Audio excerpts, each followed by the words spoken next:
Hey everyone, Mulligan here, and welcome to the Feln portion of my Legendary Crafting Guide. If you're new to the game or just getting into Constructed, you're probably wondering what Legendaries you need to craft first. This series is aimed towards answering that question for you. Because of that, we'll be focusing on a single 2-color faction for each video. As always, I want to be as informative as possible with the cards I talk about. I feel that going fairly in depth and giving a little history on how they've been used in different metagames will help you guys just starting out that want to focus on crafting legendaries for a particular deck.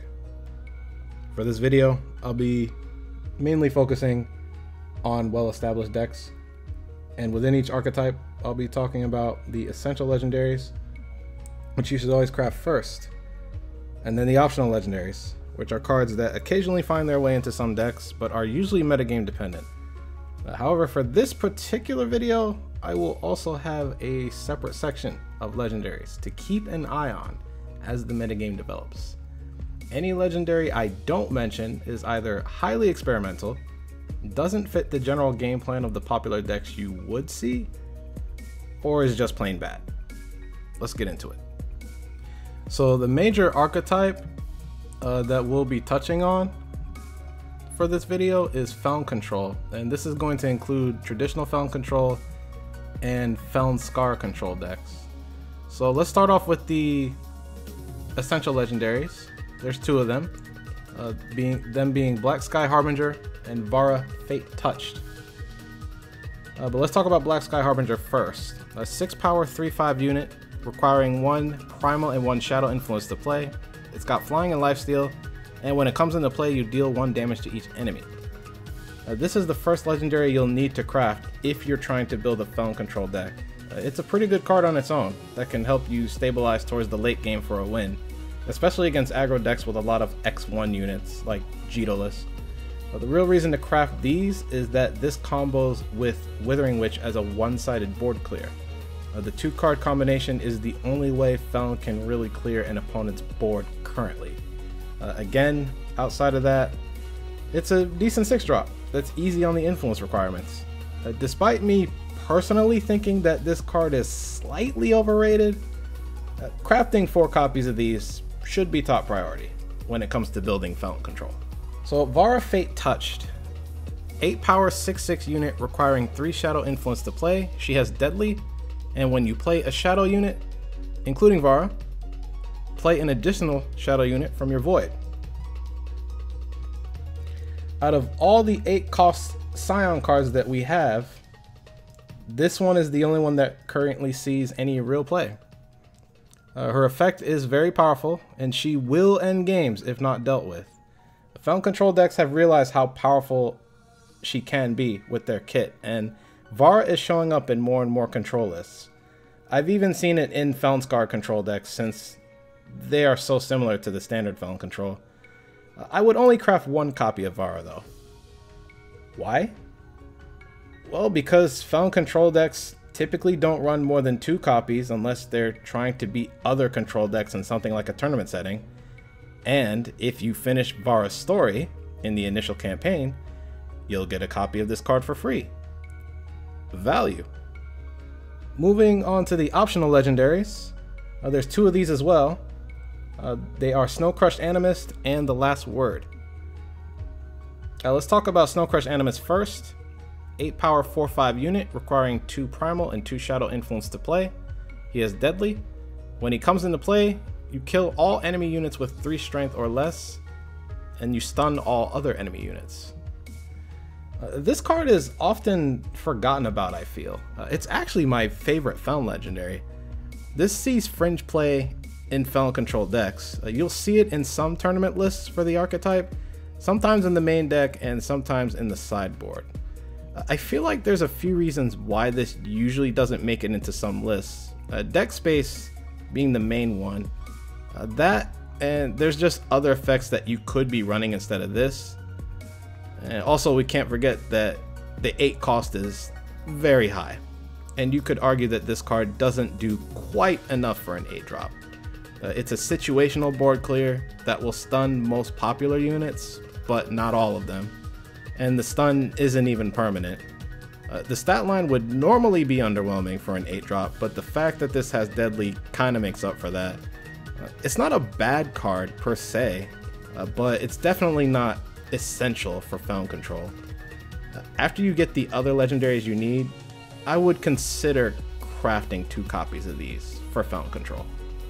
So moving on to the last word, a 9-power 1/1 relic weapon requiring 3 Shadow Influence to play. It's got Deadly and Quick Draw, and an ultimate where you pay 9 to make the last word's attacks deadly to players. So this one is usually for the greedier control players out there. I only ever see this card in control decks that want to make sure they have the best end game of any deck out there. Fortunately, this is right up Feln Control's alley, and this card has been in and out of lists. That said, when this card is in fashion, those same Feln Control decks usually only run 1 copy. Any Feln deck that's faster than Feln Control doesn't want this card since it's way too slow. It costs 9 to get it down initially, and then another 9 if you want to try and end the game immediately. Since it's not a staple by any means, I would craft 1 copy of this card only if you want to experiment with Feln Control, and you have the other necessary legendaries already. However, I would actually craft this before Snow Crushed Animist. I also want to give an honorable mention to Shadowlands Feaster. 7-power 5/6 unit requiring 2 Shadow Influence to play. It's got Flying and Ambush. When an enemy unit dies, it goes into your void. This was initially known as the Icaria Killer. It's pretty much only seen in slower control decks running Shadow, like Feln Control, due to it being a surprise blocker that not only beats Icaria 1v1, but is pretty good against most relic weapons. The bane of Feln Control decks, at least typically. Felnscar variants tend to stay away from this card, however, since the deck slots are so tight between the 3 factions they run. What's nice about this is, like Jack, you don't craft these. You can earn them through the Dex Bounty campaign after finishing the 3rd part of it. Finally, I want to talk about 2 specific cards for Feln that I would say you should keep in your back pocket. The 2 cards being Midnight Gale and Pearlescent Drake. I would not craft either of these yet. Instead, I would keep an eye on them as they have the potential to be good in specific decks, which I will talk about right now. First starting with Midnight Gale. It's a 3-power 4/3 unit requiring 2 Primal and 2 Shadow Influence to play. He's got Flying, and when Infiltrate activates, Midnight Gale gets Lifesteal.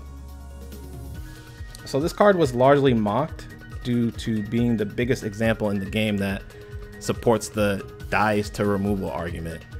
Torch and Vanquish kill this, which you can't say about a lot of cards. However, this started showing up in the more aggressive Feln tempo lists toward the end of the set 1 metagame. That is until Rapid Shot got nerfed. However, people have experimented with Feln midrange lists since Omens of the Past has come out, and have found some success. If a Feln aggro or midrange deck gets a solid foothold on the metagame, look for this card to likely be in the deck. Hold out on crafting these either until then, or until you've got everything else you could possibly need. And finally, Pearlescent Drake, 5-power 6/3 unit, requiring 3 Primal Influence to play. It has Flying and Reckless, and when Spark is activated, this gets +4 health when it comes into play. This is one of the most underrated legendaries in Omens of the Past so far, in my opinion. There are other decks where this is starting to find success in that we'll talk about later in this series.